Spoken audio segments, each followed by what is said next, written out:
Na urudi tena hapa, nje nikuonyeshe mshenzi kabisa wewe. Mwajifanya machizi kumbe mna akili zenu timamu. Mimi nimetoka kuibia TV juzi tu hapa kwa sababu yenu nyinyi ndio mnaniibia hapa. Ninavyohisi.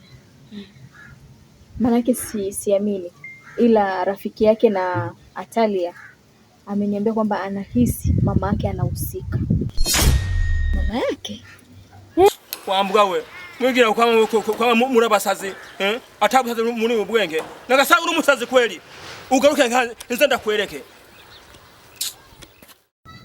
Yaani unajua macho yako yana kizi. Na ili iko kize kikuondoke ni lazima usafishwe.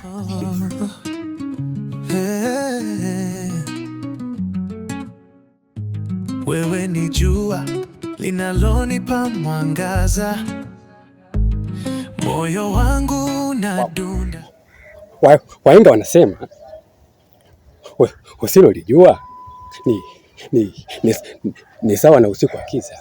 Cha mwisho, popote utakapotembea ukimwona mwanao, wewe ni mzuri sawa, lakini Atalia ni chaguo lako.